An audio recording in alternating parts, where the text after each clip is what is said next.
అందరికీ నమస్కారం అండి. మా ఛానల్ని చూసిన వెంటనే సబ్స్క్రైబ్ చేయండి. సబ్స్క్రైబ్ చేసినట్లయితే మేము మరిన్ని వీడియోలు పెట్టడానికి అవకాశం ఉంటుంది. ఎటువంటి సమస్యకైనా జ్యోతిష్యం కూడా చెప్పబడును.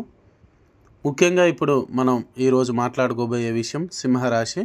వీరికి జనవరిలో ప్రేమ విషయం గురించి ఎలా ఉండబోతుంది, ఏం జరగబోతుంది అనేది పూర్తిగా మీరు చూసినట్లయితే ప్రతి ఒక్క ప్రశ్నకి ప్రతి ఒక్క సమస్యకి పరిష్కారం దొరుకుతుంది.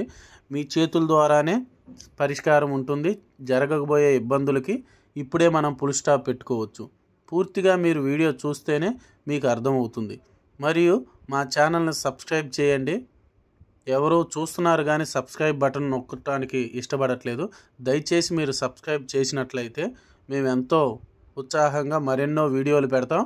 మీకు ధర్మ సందేహాలు కూడా ఉచితంగా మేము చెబుతాం. అలాగే రాజరాజేశ్వరి జ్యోతిష్యాలయం పైన కనిపించే నెంబర్కి ఒకసారి కాల్ చేయండి. మీరు ప్రేమలో కానీ పెళ్లిలో కానీ ఉద్యోగం, ఆరోగ్యం, వ్యాపారం, వ్యవసాయం ఎటువంటి సమస్యలున్నా, కోర్టు తగాదాలైనా, కోర్టు ఇబ్బందులైనా, ఎటువంటి విషయాలకైనా జ్యోతిష్యం చెప్పబడును, పరిష్కారం చేయబడును. ఒక్కసారి మా నెంబర్కి కాల్ చేయండి. వశీకరణం చేయబడును, గుప్త నిధులు తీయబడును. అలాగే సింహరాశి వారికి ప్రేమ విషయంలో వీరికి అతిపెద్ద శత్రువు వీరేనండి. మీరు విన్నది కరెక్టే. ఎందుకంటే వీరికి అనేది కోపం ఎక్కువ. దక్కించుకోవాలనే దాని విషయం కాడ స్నేహాన్ని కావచ్చు, ప్రేమను కావచ్చు, ఎటువంటి విషయాన్నైనా వీళ్ళ స్వభావం దక్కించుకోవాలనుకుంటుంది. కానీ కొంచెం తగ్గి అంటే మనమే క్షమాపణ, మనది తప్పైన క్షమాపణ అడిగి, అవతల వాళ్ళది తప్పైన క్షమాపణ అడిగి కావాలనుకుంటే వీరికి ప్రేమ విషయంలో, బంధాల విషయంలో, బంధువుల విషయంలో, స్నేహ పరిచయాల్లో ఇబ్బందులే ఉండవు. స్నేహితుల విషయంలో చూసుకున్నా వీరు ఎక్కడా కూడా ఈగో అంటే వ్యక్తిగతంగా ఎక్కడా తగ్గమనే ముక్కుసూటిగా వెళ్తుంటారు. దానివల్ల వీరికి స్నేహం కూడా కొంతవరకే పరిచయం ఉంటుంది. అది స్త్రీ స్నేహమైన, పురుష స్నేహమైన కొంతవరకే వీళ్ళకి అనేది పరిమితి అయిపోతారు. కొంతకాలం తర్వాత వాళ్ళు విరోధుల్లాగా మారటం, లేదా స్నేహం నుంచి విడిపోవటం, లేదా మన గురించి అనేది తప్పుగా మాట్లాడటం, ఇవన్నీ జరుగుతుంటాయి. ఈ సింహరాశి వారు ఈ జనవరిలో చేయాల్సిన ముఖ్యమైన పనులు ఏంటంటే స్త్రీ గత పరిచయం స్త్రీ అనేది వీళ్ళలోకి అతిపెద్ద మార్పు తేబోతుంది. అనగా గతంలో పరిచయం అయి విడిపోయిన స్త్రీ మళ్ళీ వీళ్ళు కావాలని కోరుకుంటారు. మళ్ళీ ఆ స్త్రీ అనేది వీరి జీవితంలోకి జనవరిలో రాబోతుంది. జనవరిలో రాబోతుంది కదా అని సంబరపడకూడదు.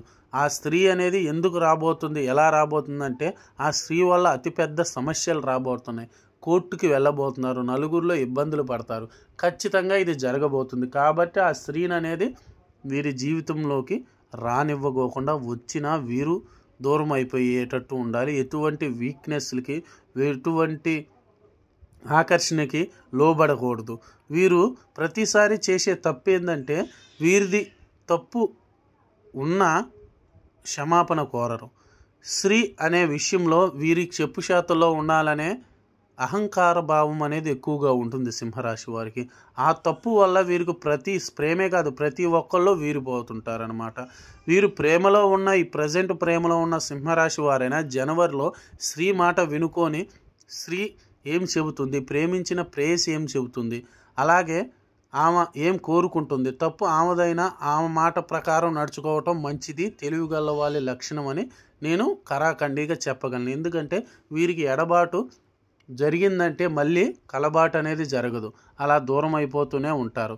అలాగే వశీకరణం ప్రభావంలో అనేది స్త్రీ పురుష వశీకరణం చేయటానికి 100% మార్పు మేము తేగలం. గతంలో విడిపోయిన వారు అయినా సరే కలవాలి, విడిపోయిన వారిని కలవాలి, విడిపోయిన వారిని కోరుకోవాలని కలిగిన వాళ్ళైనా సరే ప్రతి ఒక్కరికి పూర్తిగా మార్పు చేసి వారిని మీ హ్యాండ్ ఓవర్లో చేయగలం. పైన కనిపిస్తున్న నెంబర్కి కాల్ చేసి మమ్మల్ని సంప్రదించండి. అలాగే స్త్రీ విషయాల్లో వీళ్ళు కోపపడి వాళ్ళ మీద అనేది డౌట్ అనగా అనుమానం పడే పద్ధతులు అనేది మానుకోవాలి. కొన్ని మందికి అనేది స్త్రీ విషయాల్లో, స్త్రీ విధానాల్లో చాలా వరకు సింహరాశి వారికి ఈ జనవరిలో ఈ విషయం కాడ గొడవలు, ఇబ్బందులు రాబోతున్నాయి. స్త్రీ దూరం కాకపోతుంది. ఆ ప్రేమించిన ప్రేయసి కావచ్చు, భార్య కావచ్చు, ప్రతి ఒక్క విషయంలో జనవరిలో కొంచెం తగ్గి వాళ్ళ నిర్ణయాలకి గౌరవిస్తే ఖచ్చితంగా మీ బంధం ఇంకా బలపడుతుంది. ఈ సంవత్సరం అంతా మీకు తిరుగుండదు. ఇది పాటించండి.